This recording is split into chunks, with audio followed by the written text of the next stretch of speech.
नमस्कार दोस्तों, स्वागत है आपका हमारे चैनल कहानियों की दुनिया में। तो हमारी आज की कहानी है स्नो वाइट और 7 बौने। तो चलिए शुरू करते हैं। एक बार की बात है, एक राज्य में एक राजा और रानी राज करते थे। दोनों ही अपनी प्रजा का खूब ध्यान रखते और दोनों ही बहुत अच्छे थे। उनकी जिंदगी में बस एक ही कमी थी कि उनकी कोई संतान नहीं थी। एक बार रानी ने मन इच्छा जताई कि उनकी एक बेटी हो जो सबसे सुंदर और प्यारी हो। कुछ सालों बाद रानी की यह इच्छा पूरी हुई और उन्होंने एक सुंदर सी बेटी को जन्म दिया, जिसका नाम उन्होंने स्नो वाइट रखा। पूरे राज्य में खुशियां ही खुशियां थी, लेकिन यह खुशी ज्यादा दिनों तक नहीं रह सकी। कुछ दिनों बाद जब राजा और रानी जंगल में घूमने गए तो एक जादूगरनी ने मौका पाकर रानी को चिड़िया बना दिया और अपने पास पिंजरे में कैद कर लिया। रानी के अचानक गायब होने से राजा को लगा कि रानी की मौत हो गई। राजा बहुत दुखी हुए और उन्होंने स्नो वाइट की देखभाल और माँ के प्यार के लिए दोबारा शादी की। लेकिन जिससे उन्होंने शादी की वो वही जादूगरनी थी जिसने रानी को चिड़िया बनाकर कैद कर लिया था। उस जादूगरनी ने रूप बदलकर राजा के साथ शादी की थी। उसकी चिड़िया को देख स्नो वाइट बहुत खुश हुई और उसने वो चिड़िया उससे मांग ली, इस बात से अनजान कि वो चिड़िया उसकी माँ है। स्नो वाइट उसे बहुत प्यार से अपने पास रखती। उस जादूगरनी को स्नो वाइट के रूप से बहुत जलन थी। वो चाहती थी कि पूरी दुनिया में सबसे खूबसूरत वही हो।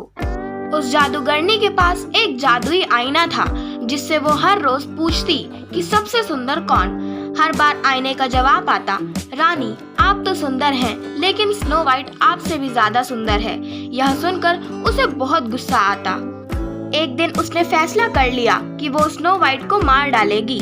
इसके लिए उसने एक मंत्री को बुलाया और उससे कहा, जाओ जाकर स्नो वाइट को मार डालो।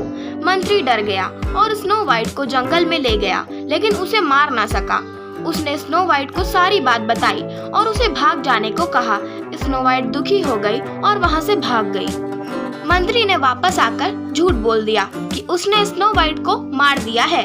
जादूगरनी रानी बहुत खुश हुई। उधर स्नो वाइट जंगल में भटक ही रही थी कि उसकी नजर एक छोटी सी झोपड़ी पर गई। वो उस झोपड़ी में चली गई।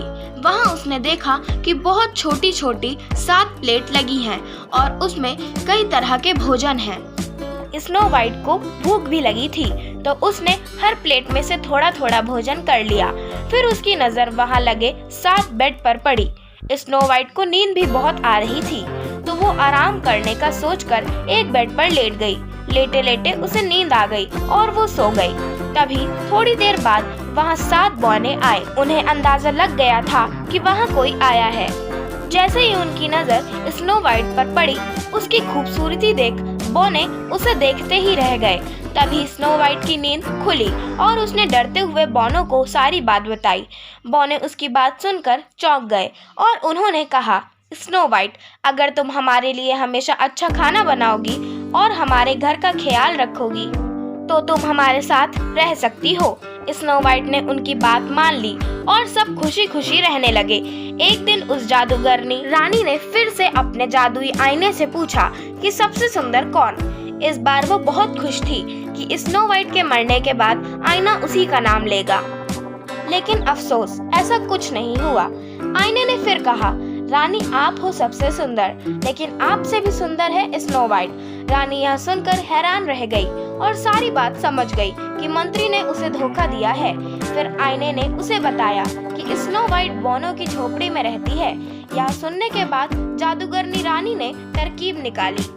उसने जादू से जहरीला सेब बनाया और उसे स्नो वाइट को खिलाकर उसे हमेशा के लिए सुलाने का सोचा।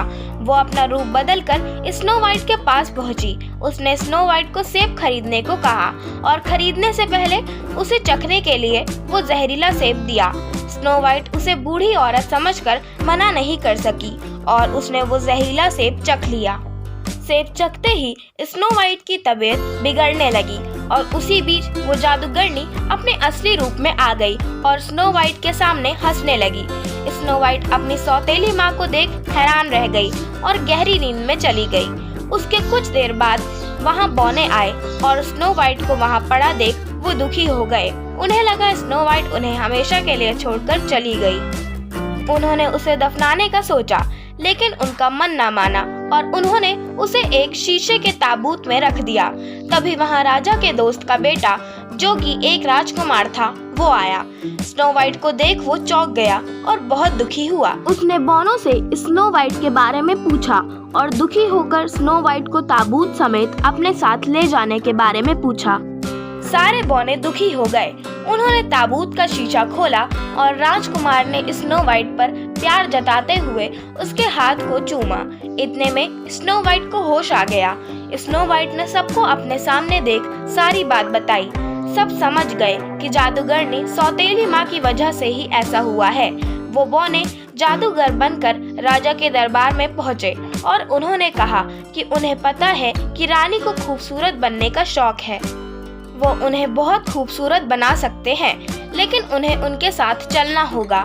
रानी और राजा उनके साथ चल पड़े और जैसे ही रानी पर सूरज की किरणें पड़ी, वो अपने जादूगरनी के रूप में आ गई। वहाँ स्नो वाइट और राजकुमार भी पहुँचे। स्नो वाइट को देख राजा खुश हो गए। उन्होंने राजा को सारी बात बता दी और फिर बोनो ने अपनी शक्ति से जादूगरनी के जादू को खत्म कर दिया। जादू खत्म होते ही चिड़िया बनी असली रानी अपने रूप में आ गई। राजा और स्नो वाइट रानी को देखकर बहुत खुश हुए और जादूगरनी को बंदी बनाने का आदेश दे दिया। इसके बाद राजा रानी ने स्नो वाइट और राजकुमार के विवाह का आयोजन किया और बोनो को तोहफे दिए। सभी खुशी खुशी रहने लगे। कहानी से सीख। इस कहानी से यही सीख मिलती है कि बाहरी खूबसूरती से ज़्यादा अंदर की खूबसूरती ज़्यादा मायने रखती है। आशा करती हूँ आपको हमारी आज की कहानी पसंद आई होगी। अगर आपको हमारी आज की कहानी पसंद आई हो तो चैनल को सब्सक्राइब करें, वीडियो को लाइक करें और बेल आइकन दबाना ना भूलें। धन्यवाद।